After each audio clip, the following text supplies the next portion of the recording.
뒤에 있는 것은 잊어버리고 앞에 있는 것은 잡으려고 달려간다.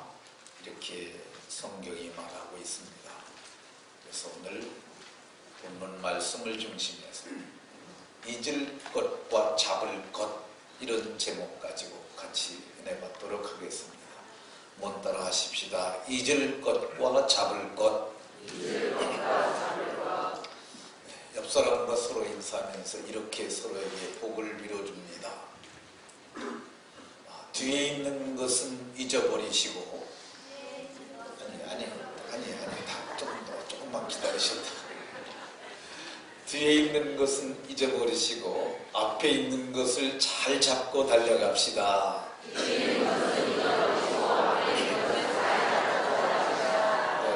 뒤에 있는 것은 잊어버리시고 앞에 있는 것은 잘 잡고 달려가셔서 형통과 번영의 복이 여러분들에게 있으시기를 예수님 이름으로 축원합니다. 우리는 예수님을 믿는 사람들입니다. 예수님을 믿는 사람들을 하나님의 사람들이라고 합니다. 하나님의 사람들은 하나님께 속했기 때문에 하나님의 일을 하면서 삽니다. 그러니까 우리는 하나님의 일을 하니까 하나님이 우리를 도와주심으로 우리는 하는 일마다 다 잘 될 것이다, 이렇게 생각하는 경향이 있습니다. 그러나 실상을 보게 되면 하나님을 믿는 사람들이 하나님의 일을 함에도 불구하고 잘 안 되는 경우들이 많습니다. 그 이유가 뭐냐? 하나님을 대적하고 하나님의 일을 방해하는 사탄이 역사하기 때문입니다. 데살로니가 2장 18절에 보면 바울 사도가 데살로니가 교회를 가려고 2번이나 애를 썼어요. 그럼에도 불구하고 갈 수 없었는데 그 이유를 편지를 통해서 말씀하시기를 사탄이 우리를 막았다고 이렇게 얘기를 합니다. 그러면 사탄이 막으면 일이 안 되냐? 아닙니다. 사탄이 막았음에도 불구하고 바울 사도는 하는 일마다 일을 이루는 성취의 사람이었고 그는 성공의 사람이었습니다. 사탄이 데살로니가 교회를 가지 못하도록 막으니까 어떻게 했느냐? 바울 사도는 편지를 썼어요. 그것이 데살로니가 전서와 후서죠. 성령의 감동을 받아 기도함으로 편지를 썼더니 그 편지가 데살로니가 교회를 견고하게 했을 뿐만 아니라 그 편지를 복사를 해서, 필사라고 하는데 오늘은 복사지만 옛날엔 필사를 한 거예요. 베껴 써가지고 인근에 있는 교회들도 돌아가면서 읽었어요. 그걸 회람이라고 얘기를 합니다. 그래서 더 많은 교회들이 공고해지는 역사가 있었어요. 사탄이 바울 사도를 복음 전하지 못하게 하려고 감옥에 갖다 가뒀어요. 그 감옥에서 쓴 편지가 빌립보서입니다. 에베소, 빌립보, 골로새, 빌레몬서, 이게 복중서신이라고 분류되는 건데 감옥에 갖다 가뒀더니 바울 사도가 빌립보서 1장에서 뭐라고 얘기를 하냐면 나를 가둬놨더니 내가 복음을 전할 수 없는 시위대에게 복음을 전파하게 됐다고 얘기를 해서, 그래서 복음이 시위대를 통해서 로마의 중심부 관료층으로 복음이 전파되기 시작합니다. 참으로 놀라운 일 아닙니까? 바울 사도를 또 로마서 28장에 보게 되면 가택연금을 시킵니다. 우리나라의 전에 정치 지도자들 중에서 김대중 전 대통령, 김영삼 전 대통령, 그런 분들께서 감옥에 감옥에도 갇혔지만은 가택연금을 댔던 경우도 있어요. 집 안에서만 있고 집 밖에 못 나온다. 그러니까 집 밖에 못 나오니까 이제 복음을 전할 수 없지 않겠는가, 이렇게 생각을 했는데 아닙니다. 그 셋집에 머물면서 자기에게 오는 사람들을 다 영접하고 그들에게 하나님 나라와 복음을 증거를 했어요. 오히려 더 많은 사람들이 찾아오는 거예요. 그래서 담대하게 거침없이 자기 집에서 복음을 전하므로 복음이 넓게 확산이 됐습니다. 다행히도 바울 사도가 또 놓여서 자유의 몸이 됐습니다. 그러니까 그가 더 열심히 복음을 전했는데, 그가 두란노 소원이라는 것을 세우고 누구든지 다 와도 좋다 그랬더니 아시아에 있는 사람들까지 와서 그가 2해 동안 복음을 전해서 복음을 듣지 못한 자가 없을 정도로 대단하게 사역을 했던 것을 볼 수가 있습니다. 그는 늘 하는 일마다 성공하는 형통의 삶을 살았어요. 그가 성공적 사역을 했던 것은 그의 마음과 신앙의 자세가 옳았기 때문이라고 보여집니다. 그러면 바울 사도는 어떤 마음, 어떤 신앙을 가지고 사역을 했기에 하는 일마다 잘 되었을까? 그는 오늘 우리가 봉독한 본문 12절에 보면 이미 얻은 사람임에도 불구하고 나는 얻었다 생각하지 않고 사역을 했어요. 그게 굉장히 중요합니다. 바울 사도는 이미 지위를 얻은 사람이에요. 어떤 지위가 있습니까? 그는 그 이전에도 공회의 의원이기도 했고 가말리엘 문화에서 수학했던 세속적 지위가 있었는데, 그런 걸 다 버리고 그리스도 안에서 또 다른 지위를 얻었어요. 그게 뭡니까? 그가 이방인의 사도죠. 그가 이방인의 사도로 하나님께 세워서 그런 지위를 얻었어요. 모든 사도도 그를 사도로 인정을 했어요. 뿐만 아닙니다. 그는 가는 곳마다 복음을 전해서 믿음으로 낳은 자식들, 그리고 믿음으로 자기가 받아들인 믿음의 아들들, 그리고 자기가 세운 교회의 성도들, 수많은 사람을 얻었어요. 그럼에도 불구하고 그는 얻었다 함이 아니라 그는 스스로도 말하기를 내가 선한 싸움 다 싸우고 나를 위하여 의의 면류관이 예비되었다고 면류관을 얻었다고 얘기를 해요. 그럼에도 불구하고 그는 내가 버림을 받을까 두려워함이라 하면서 긴장감을 가지고 사역했기 때문에, 그의 겸비함 때문에 그는 하는 일마다 성공했던 것을 봅니다. 오늘 우리가 얻은 것이 있다 할지라도 얻었다고 생각하지 아니하고 나갈 때 좋은 열매를 맺게 되는 줄로 믿으시기 바랍니다. 두 번째 사도는 온전히 이룬 사람이에요. 그럼에도 불구하고 그는 이루었다고 생각하지 않고 살았어요. 그는 신앙적으로 보면 그만큼 큰 신앙의 사람이 없어요. 그는 자기를 구원했을 뿐만 아니라 수많은 사람들에게 복음을 전해서 구원을 이루었어요. 그 구원되던 자들을 통하여 견고한 교회를 이루었어요. 그 견고한 교회의 제자 양육을 통해서, 제자 훈련을 통해서 저들이 제자를, 그리스도인이라 일컬음을 받는 제자의 무리를 이루었어요. 그는 가는 곳마다 사역을 해서 놀라운 성과를 이루었음에도 불구하고 이룬 것도 아니다, 그런 마음으로 자세를 가지고 신앙생활을 할기에 그는 하는 일마다 성공했던 것으로 보여집니다. 요즘에 매스컴을 통해서 땅콩 회항이라는 얘기를 많이 들었어요. 그게 대한항공을 설립한 조중훈 씨 딸 얘기죠. 근데 그 딸이 40살 간 넘은 것으로 보여지는데, 이 여자가 지위가 부사장이래요. 그러니까 말단으로 일반인 같으면은 40살의 부사장의 지위를 절대 못 얻죠. 그건 뭐예요? 아버지의 후광으로 얻은 거야. 지가 잘나서 그런 건 아니고, 좀 속되게 표현하면 애비 잘 만나가지고 그런 지위를 얻은 거죠. 그러면 좀 겸손해야지. 그가 얼마만큼 대단하게 권세를 휘둘렀느냐 하면 비행기까지도, 지금 이륙하려는 비행기까지도 다시 돌려갖고 왔어요. 그러니까 그는 사실은 지가 이룬 것이 하나도 없음에도 불구하고 지가 잘난 척하다가 다 내 것이냐 자기 힘과 권세를 자랑하다가 이번에 모든 것을 잃고 대한항공을 비롯한 다른 여행사까지, 항공사까지도 어려움을 겪게 했던 것을 볼 수 있습니다. 그러니까 우리는 이룬 것이 있다 할지라도 온전히 이룬 것이 아니라 이런 마음을 가지고 나아가야 할 줄로 믿습니다.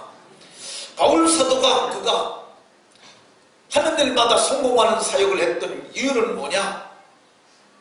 그는 그리스도께 잡힌바된 그것을 잡으러 달려가야 한다. 그런 생각을 가지고 일을 했기 때문에 나는 머물러 있을 수 없고 그리스도께서 내게 주신 사명 그것을 이루기 위해서 그는 달려간다. 그런 생각을 가졌기 때문에 그는 하는 일마다 일을 이룰 수가 있었어요.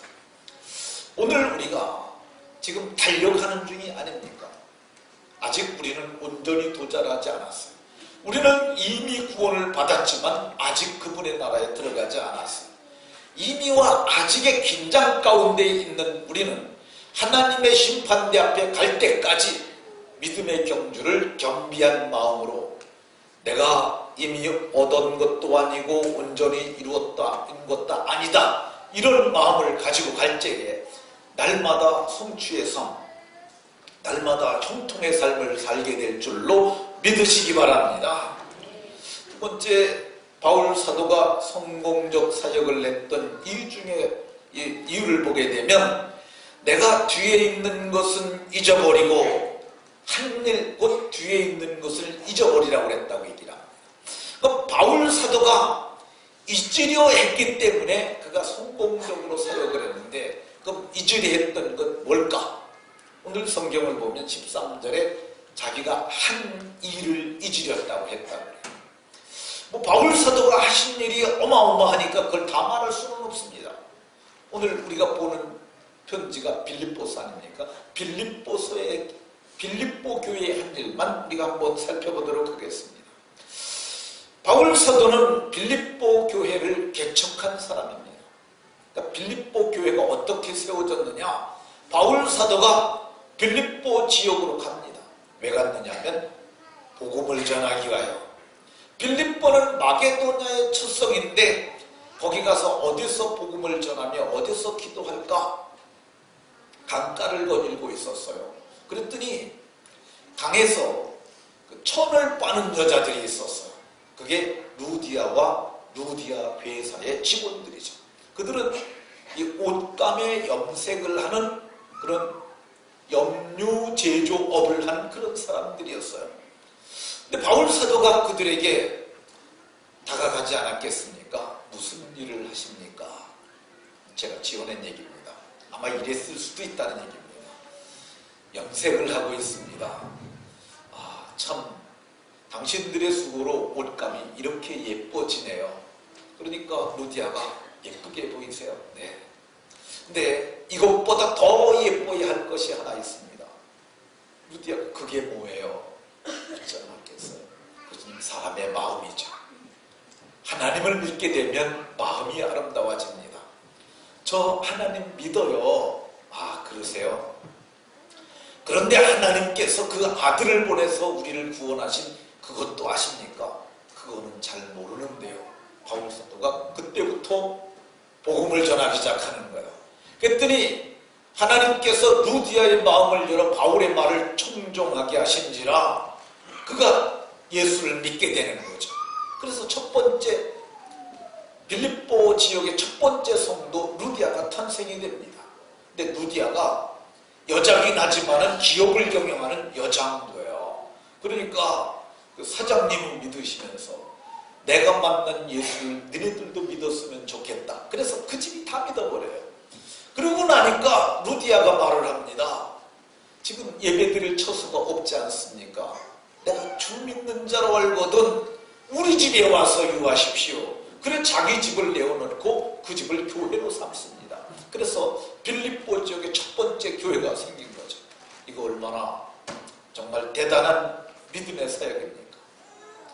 그래서 이제 거기서부터 복음을 전하는데 복음을 전하가 나갔더니 웬 미친 여자가 그를 쫓아다니는 거예요.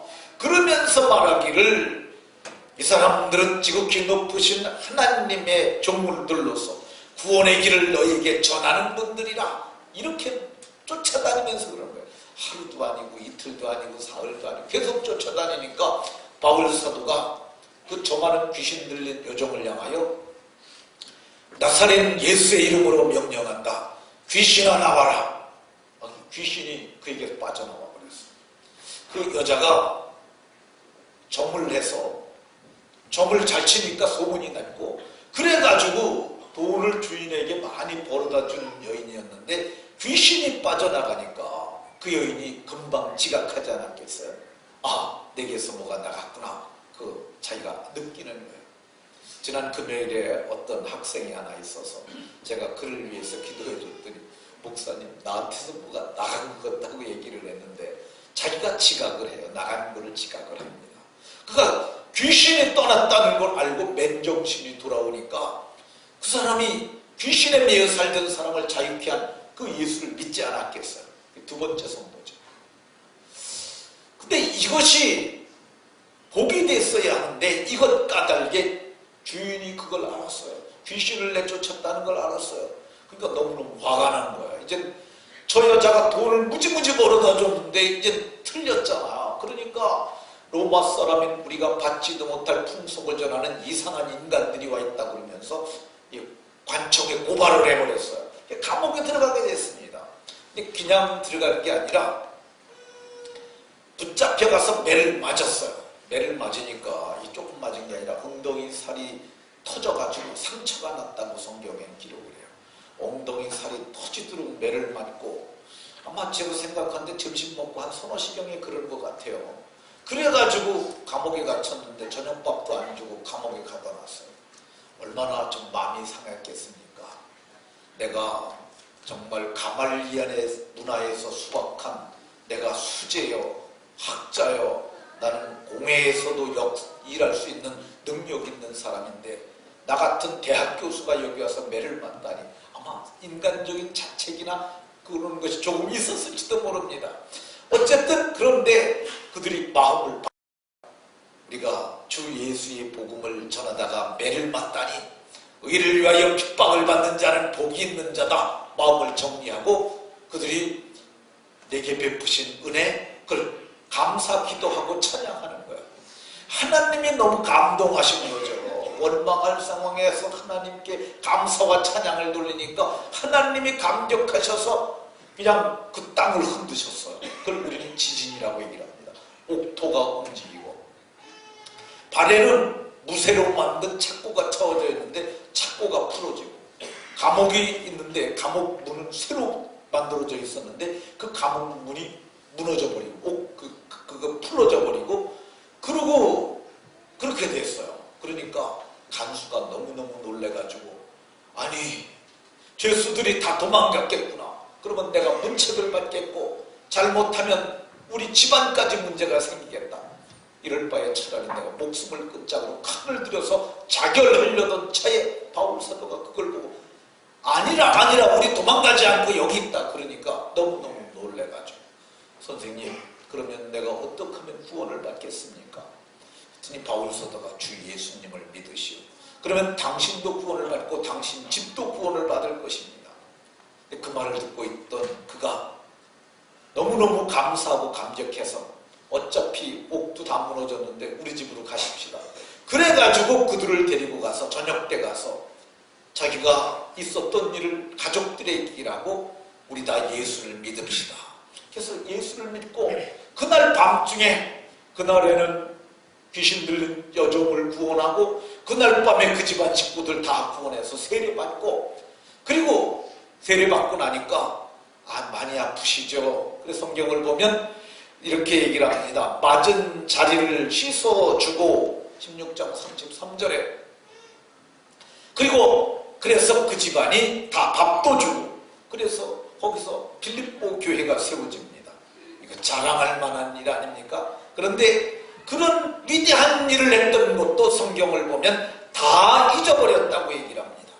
우리가 지난 1년 동안 성공했던 성공의 과거도 있을 것입니다. 그래도 잊어야 할 줄로 믿으시기 바랍니다. 근데 우리가 살다 보면 성공만 하냐?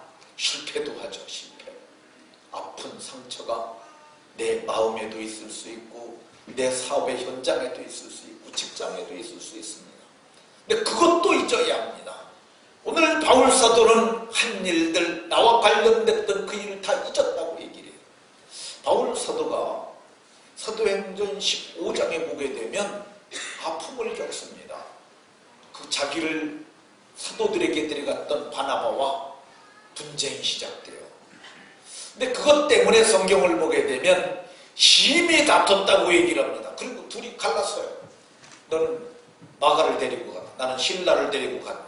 그러고서 헤어지는데 상처에 연연하고 그냥 주저앉아 있는 것이 아니라 그들이 담대히 일어서 가지고, 그래서 성경을 보게 되면 형제들에게 주의 은혜의 부탁함을 받고 떠나서 가는 곳마다 교회를 든든하게 하고 16장에서 빌립보 교회를 세웠던 것을 볼 수 있습니다. 우리가 사는 동안 아픔이 있을 수 있습니다. 상처가 있을 수 있습니다. 다 예수의 피로 씻으시기 바랍니다. 그리고 우뚝 서서 마땅히 가야 할 길을 달려가는 은혜가 있기를 바랍니다. 두 번째, 바울 사도는 뭘 잊어버렸느냐? 자기의 과거의 화려한 경력들을 다 잊어버렸어요. 뒤에 있는 것을 잊어버리고 그랬는데, 그는 화려한 이력, 화려한 경력, 그리고 좋은 평판, 그게 있었어요. 근데 그거를 바울 사도는 다 잊어버렸어요.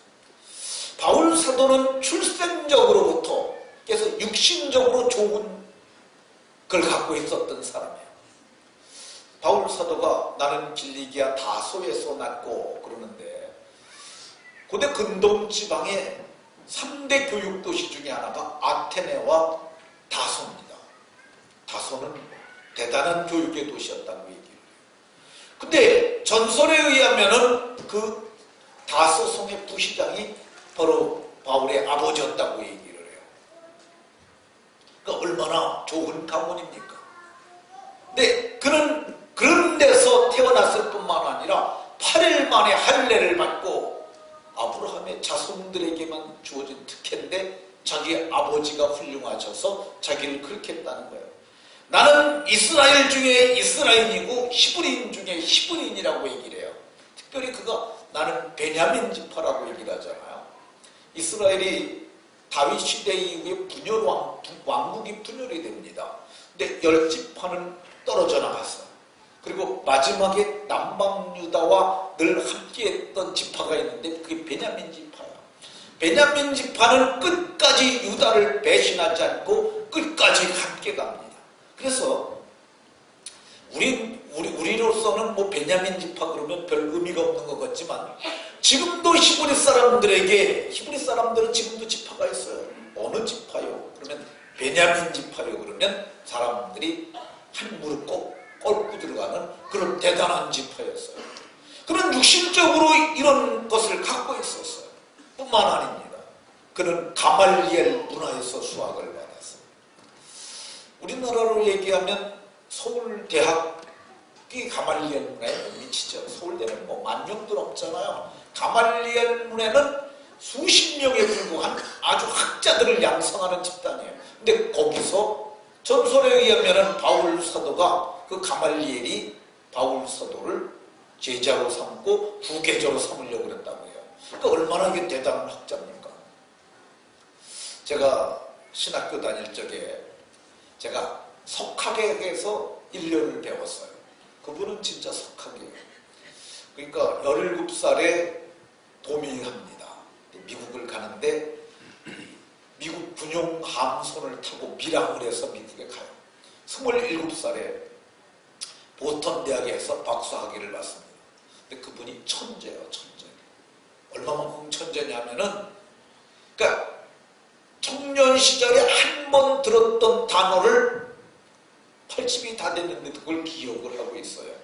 그러면서 말하기를 영어로는 이런 의미를 담고 있는데 제군들 한국말로는 이게 무슨 뜻인가? 그러면서 우리에게 물어요. 근데 그분이 한 번 딱 들었는데 그걸 기억하고 있어요. 뭐 천재, 진짜 천재죠. 그런 천재는 하나지가 않습니다. 근데 그분이 우리들한테 이렇게 얘기를 해요. 바울은 디그리가 5개는 있는 사람이야. 그 세계적인 석학이 말하기를 미국에서 사용하는 NIV라고 하는 뉴 인터내셔널 버전이라는 성경을 한국 사람이 감수위원 중에 한 사람이 들어갔는데 그게 김광환 박사였어요. 근데 그분이 그런 말을 해요. 바울은 띠그리가 5개는 되는 사람이다. 그렇게 대단한 학자였는데 바울 사도는 이거를 잊어버렸다고 얘기를 해요. 바울 사도의 육신의 스펙만 이렇게 좋은 게 아니라 영적인 스펙도 대단합니다. 바울 사도가 영적인 스펙을 보게 되면 그냥 다 이렇게 예수님 믿잖아. 근데 바울 사도는 나는 부활하신 그리스도를 천상에 계신 분을 봤다고 얘기를 해요. 내가 다메섹 도상을, 내가 예수 믿는 자들을 감옥에 가두고 저들을 죽이기 위해서 대제사장들로부터 공문을 받아가지고 영장 받아갖고 가는 도중에 하늘이 열리고 호련히 큰 빛이 나를 비췄다고 얘기를 해요. 근데 이게 큰 빛이 영광의 광채예요. 하늘이 열린 거예요. 그리고 하늘의 빛이 쫙 쏟아져 내려왔는데 그 빛이 너무너무 강렬해서 그는 눈으로 보고 천상 세계를 보고 눈이 멀어버렸어요. 비늘 같은 것이 덮이고 말에서 떨어지고, 그리고 그는 그분의 음성을 들었어요. 사울아 사울아 어찌하여 네가 나를 핍박하느냐. 그래서 그분을 머리를 들고 묻습니다. 주여 누구십니까? 나는 내가 핍박하는 예수라. 얼마나 놀랐겠어요. 자기는 지금 예수 믿는 사람 잡아 죽이려고 가는데 그분이 말하기를, 천상에 계신 그분이 말하기를 내가 예수라고 이렇게 얘기를 해요. 비참하게 십자가에서 죽은 유대한 청년인 줄 알았는데 그분이 하나님의 그리스도라는 걸 아는 거죠. 그 순간 아마 피가 역류하는 것 같은 생각을 느꼈을 거예요. 그리고 그는 사흘 동안 눈이 멀어 있는 상태에서 그 성경 전체를, 그러니까 우리는 이 성경을 다 외우는 사람이 그리 많지 않습니다만 유대 사람들은 거의 20살 이상 된 사람은 모세 오경을 외운다고 해요. 가말리엘 문화에서 교육받은 바울 사도가 성경을 다 외우고 있지 않았겠어요.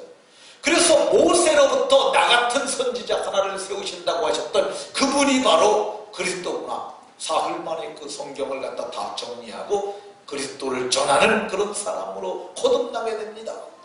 그리고 복음을 전하는 중에 그가 얼마나 신령한 일을 경험하느냐 하면, 내가 14년 전에 셋째 하늘에 이끌려 간 자라. 14년 전에 셋째 하늘에 이끌려간 누구를 얘기를 하는데, 그게 학자들은 바울 사도가 자기 자신을 그렇게 표현한 것이라는 얘기를 하는 사람들이 많습니다.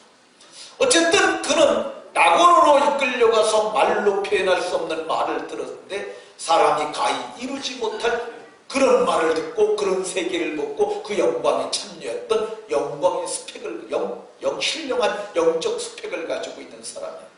그런데도 불구하고 바울 사도는 뒤에 있는 그 모든 것을 잊어버렸다고 얘기를 해요. 바울 사도로 얘기를 하면은 정말 모든 것을 버린 사람이에요.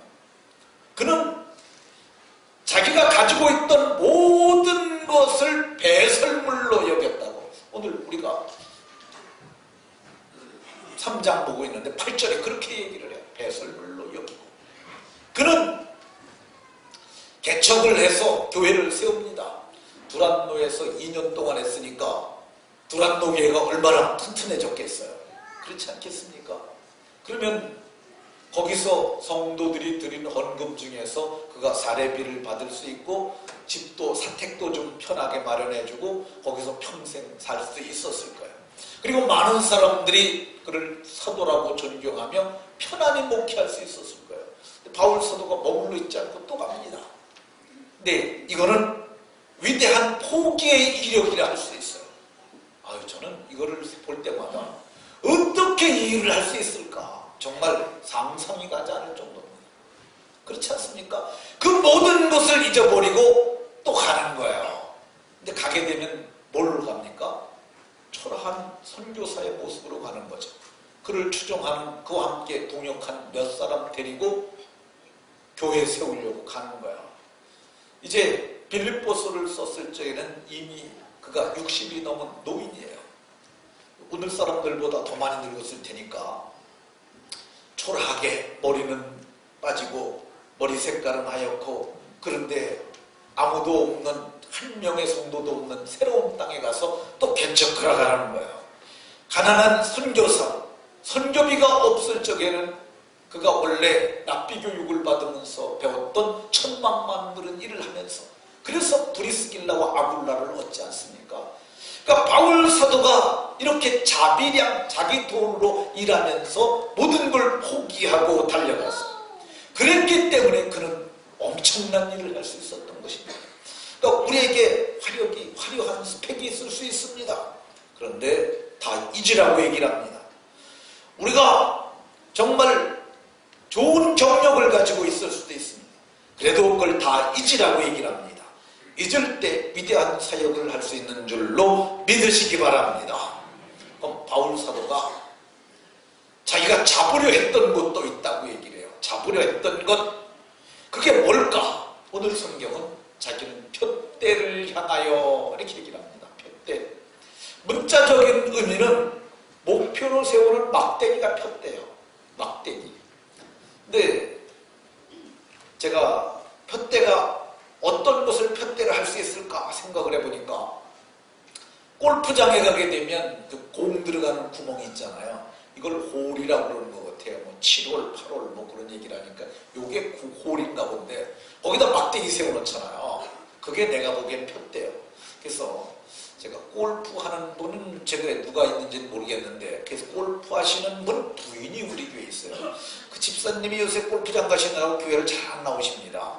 그래서 부인에게 물어봤어요. 혹시 거기다 세워놓는 막대기 이름이 뭔지 아셔? 그랬더니 모른대요. 인터넷에도 안 나와요. 근데 제가 보기에 그게 푯대야, 푯대.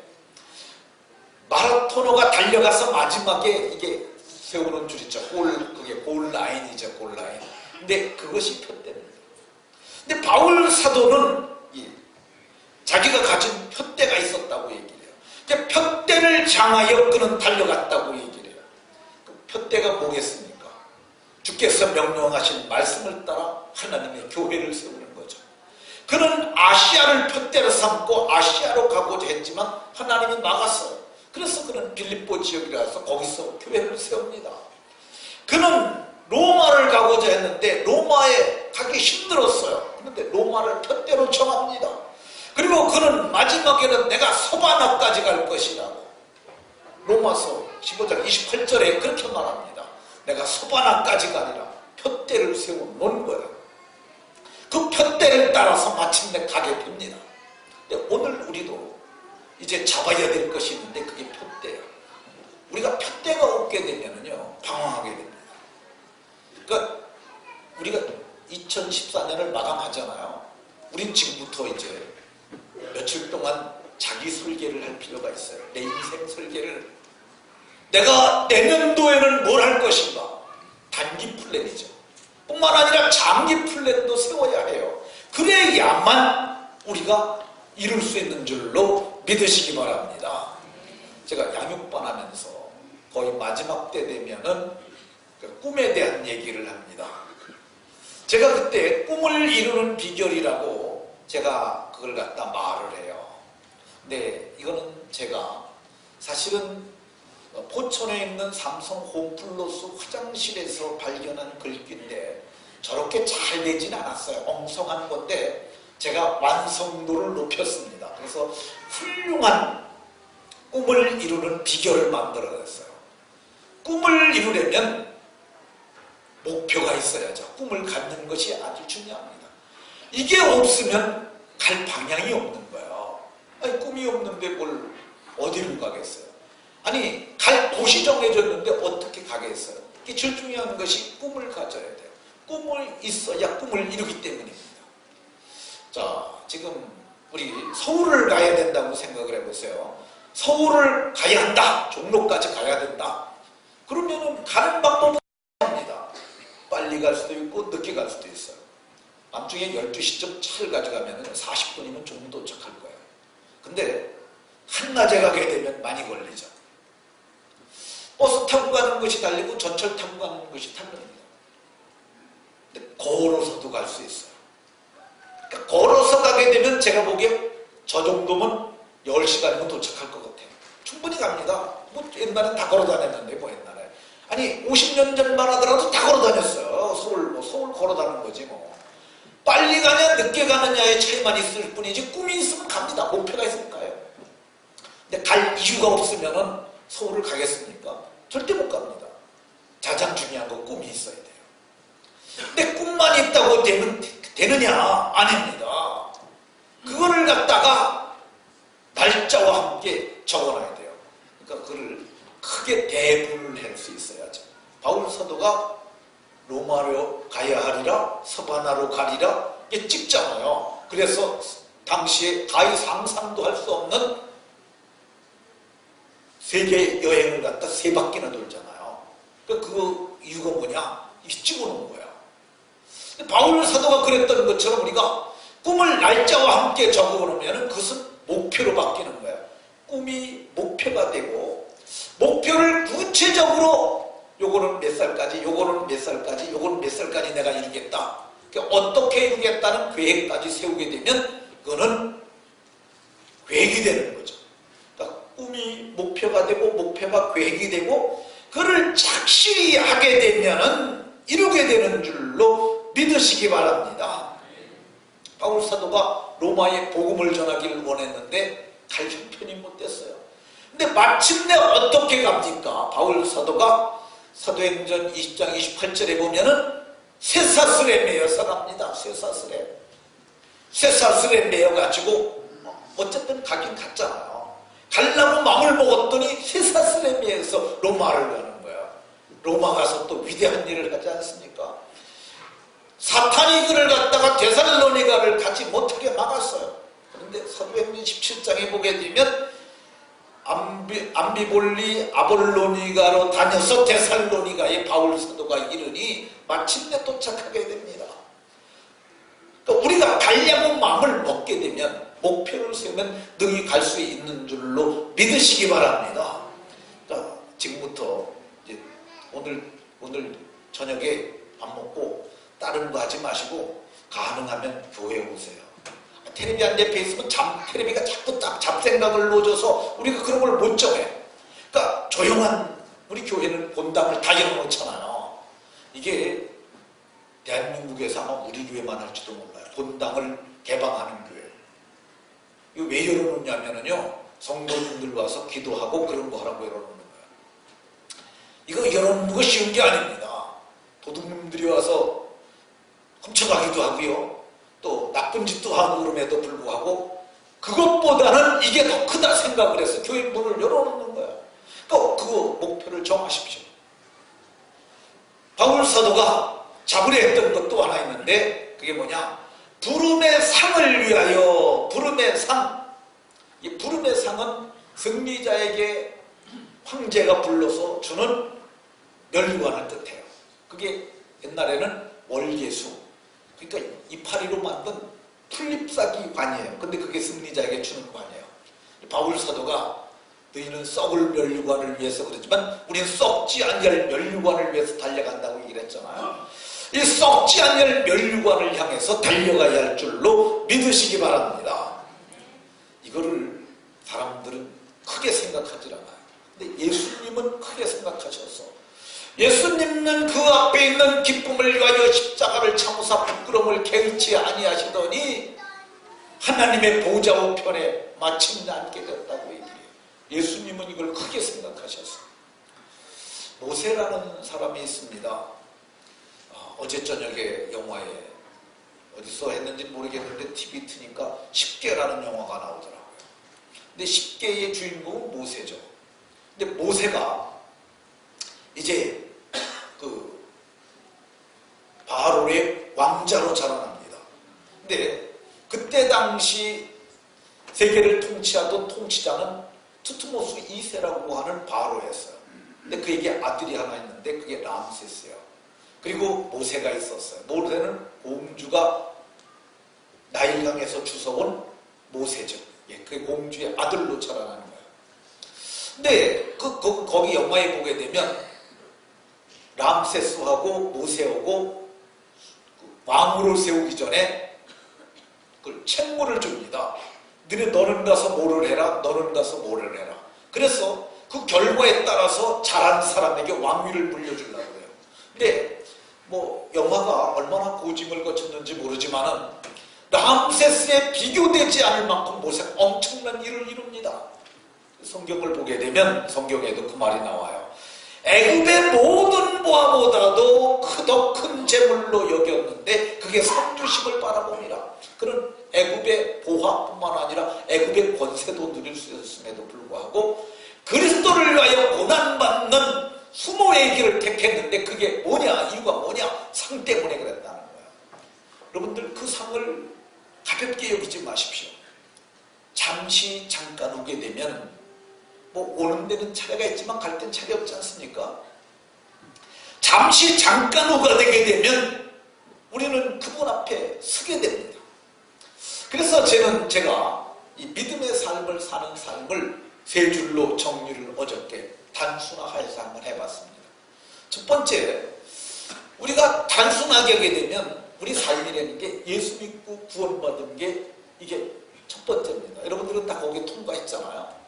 두 번째가 뭐냐? 믿음으로 하나님의 뜻을 행하며 사는 거예요. 그러다가 마침내 주에 들어간 나라에 들어가는 거예요. 이게 셋이에요. 그러니까 우리가 지금 지상에서 아무리 뭐 돈을 쌓고 집을 짓고 뭘 해도 그건 다 여기다 두고 가는 거예요. 마침내 우리는 그분 앞에 들어가서 선악간의 행위대로 판단을 받고 그리고 그분께서 우리에게 갚아주실 겁니다. 말씀을 마치도록 하겠습니다. 우리가 금년 마지막 주를 보내면서 잊어야 할 것들이 있을 수 있습니다. 다 잊으시기 바랍니다. 성공의 기억도 실패의 아픔도 마음에 담아두었던 상처도 다 쏟아놓으십시오. 그리고 편대를 정하시기 바랍니다. 그리고 2025년에는 힘차게 달려가서 위대한 승리, 영광의 사역을 하는 분들이 다 되시길 예수님 이름으로 축원합니다. 기도하겠습니다.